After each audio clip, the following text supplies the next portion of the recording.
Can archaeological finds rewrite our history? In this video, you will see 12 finds, each of which tells a different side of our history. Especially don't miss the story of the Iron Man who was found in the mine. Hi friend, you're on the KirTop channel. Mystery of the Benin Bronze.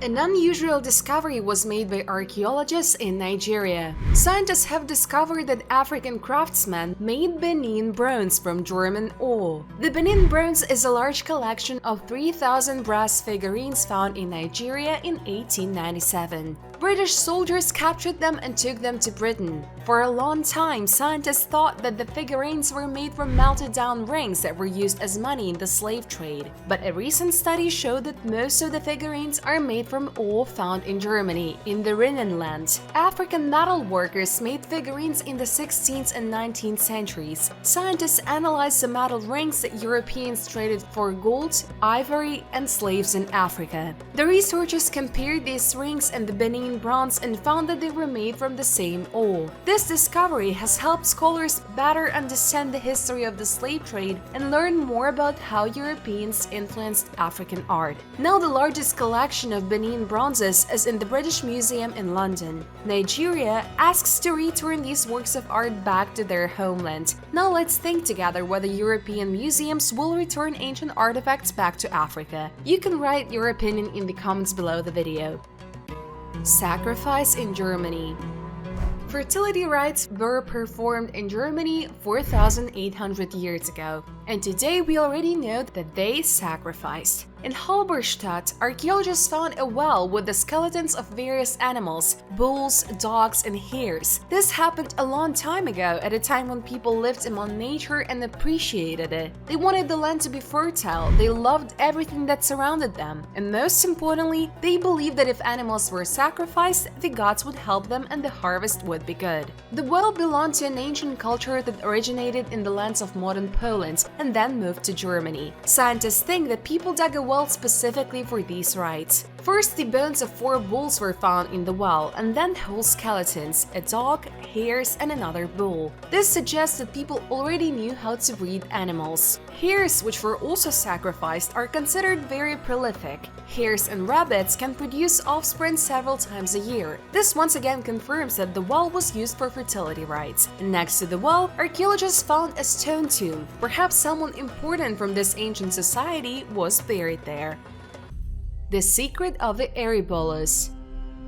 The ancient Greeks took care of their health and were actively involved in sports. Their faithful assistants in this matter were araboli, small spherical vessels with a narrow neck. They were inserted into leather pouches that were attached to the wrists to carry them around. Athletes used arabolas to always have aromatic oils on hand. They rubbed their bodies with these oils before training and competitions and then scraped them off their skin along with their dirt with a special scraper. Oils were also used in the bath. Arabolas were handy and compact, made from clay and other materials such as faience, bronze, and glass. Women also had their own vessels, alabasters, which served to store aromatic oils and liquids. Unlike men, women preferred more ingenious forms, such as animals or sculpted heads that could stand upright on a flat surface. The mystery of Roman coins on Pirate Island. On a mysterious uninhabited island in the Baltic Sea, archaeologists have found 2 silver coins from the time of the Roman Empire. Scientists are quite puzzled as to how the coins ended up on an island between Sweden and Estonia. Nobody knows exactly how the coins got there. Perhaps this is the case of Scandinavian traders, a shipwreck, or a Roman ship wandering north. The coins found are Roman denarius. One was minted during the time of Emperor Trajan, the other during the time of Antonius Pius. They were standard coins in Rome, and their name is preserved in some Latin languages such as dinero in Italian and dinero in Spanish. Roman coins have always been valuable because of the silver they are made from. The coins may have been brought by Norwegian traders, shipwreck survivors, or by Romans on a ship, although no such records have been found. Gotskasenden, the sandy island, is one of the most remote in the Baltic Sea. Roman coins have also been found on the larger island of Gotland. In the past, Gotskasenden served as a pirate haven and a lighthouse island, as well as a seal hunting ground. The coin finds corroborate the 19th century lighthouse keeper's stories of finding a Roman coin on the island. Scientists hope to unravel the mystery and reconstruct the history of the island, although it is likely that this mystery will never be fully solved. Ancient Mayan football scoreboard. In Mexico, at Chichen Itza on the Yucatan Peninsula, archaeologists have found a stone disc depicting two people playing tilatli, an ancient game popular in the region. This disc, weighing more than 40 kilograms, was used as a scoreboard to record the results of matches. Tilatli, Mesoamerican ball game, was common among the people of Mesoamerica before the arrival of Columbus. The game were held as ritual events and were sometimes accompanied by sacrifices, but were more often played for entertainment. It is difficult to disagree that archaeologists consider tilatli to be the ancestor of modern football. Researchers estimate the age of the plate at 1,200 years. Archaeologist Francisco Zoria Leon says such finds are very rare. Iconographic experts have identified two central players, one wearing a feather headdress and the other, his opponent, wearing a serpent turban, an outfit typical of pelota players, another ancient ball game estimated to be 3,000 years old. Metal Man.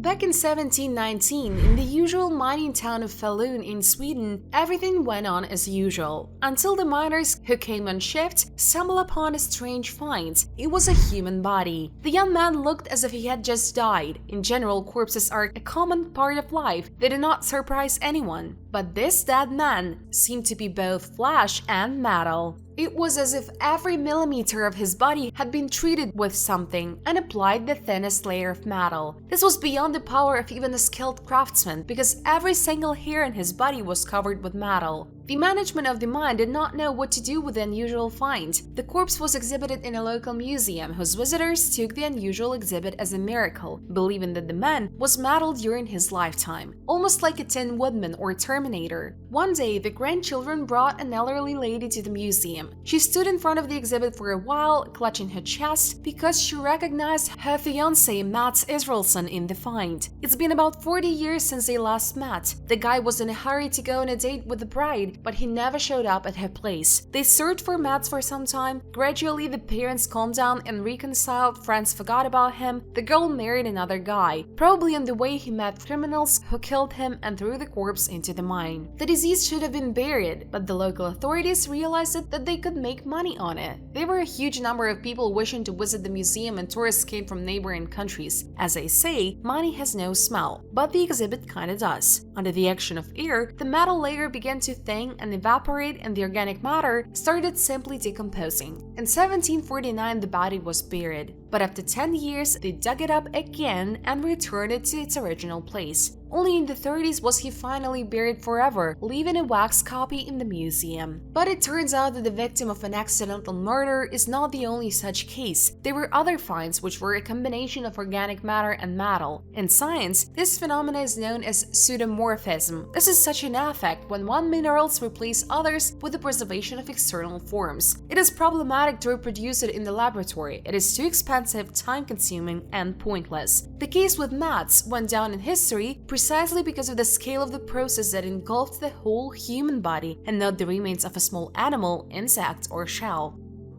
The most alive mummy in the world.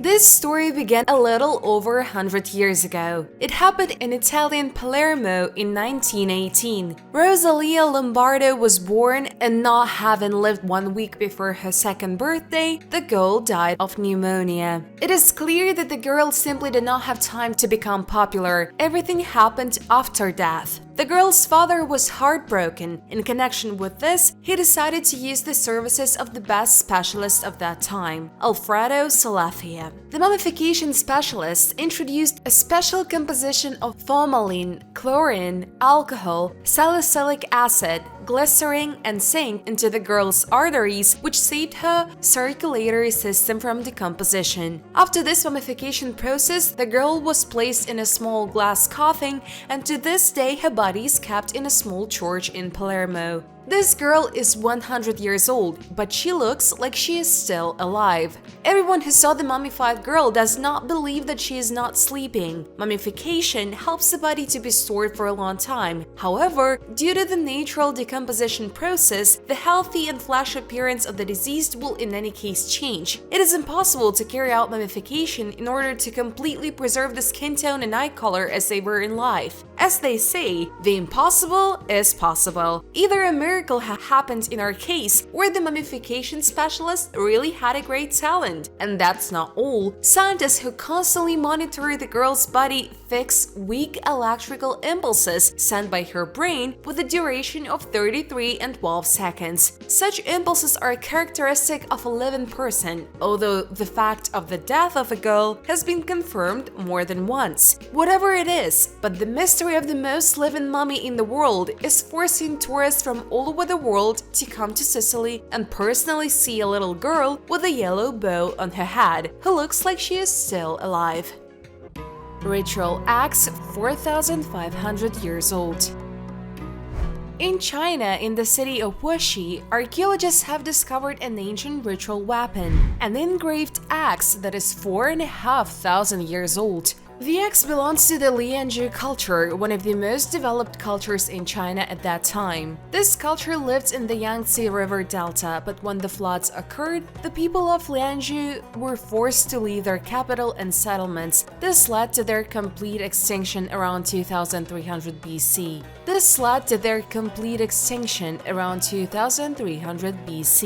Scientists have found 329 stone tools, 73 stone and bone arrows, and many other ceramic and jade artifacts. The most interesting is the axe, on which images of tigers, patterns of clouds and birds are engraved on both sides. The axe was found on a sacrificial platform and shows signs of wear and damage. Scientists believe that the axe was not used in battles but in rituals and ceremonies to symbolize power. Liu Baoshan, head of the local archaeological institute, said the patterns on the axe were made with a harder stone tool. This is the first tiger engraved axe found in the region. Now we will dive into history even deeper and find out what our ancestors ate more than 100,000 years ago.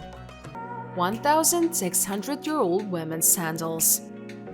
Archaeologists in Turkey have discovered an amazing find: women's sandals and a wooden comb, which are approximately 1,600 years old. It is reported that on the sole of the sandals there is an inscription in Greek: "Use these, ladies, wear them for beauty and happiness." Artifacts were found on the territory of the ancient port of Theodosius, founded on the coast of the Sea of Marmara at the end of the 4th century AD. During Byzantine times, the port was considered one of the important harbors of Constantinople. Today, Theodosius is located in one of the districts of Istanbul, where archaeological excavations are carried out. Scientists believe that the sandals and the comb were kept in good condition due to the lack of oxygen in the soil, since the ancient port was covered with a thick layer of sand. This unique find allows you to learn more about the life of people in those days and about the fashion that was popular among women. Ancient bridge in England. In England, there is an amazing wooden bridge from the Neolithic period. It is almost 6,000 years old. It's a trail called the Sweet Track that cuts through swampy terrain in the Somerset Levels. It is named after Ray Sweet, who discovered it in 1970. The dating accuracy was determined by the Denver chronology method. Sweet Track was created as a shortcut through the swamp. It was actively used for 10 years, but then it was abandoned, possibly due to rising water levels. Items found along the trail include stone axes, arrows, the remains of a dish, parts of bows, bone hooks, and a fragment of a spoon. The road is about 1.8 kilometers long and connected two Neolithic settlements on opposite sides of the swamp. Today, the Sweet Track is considered to be the oldest known road in England. Surprisingly, the manufacturing technology of such wooden rides has not changed much over the past millennia. This unique find allows you to learn more about the life of people in the Neolithic era and their methods of transportation. The most ancient bats.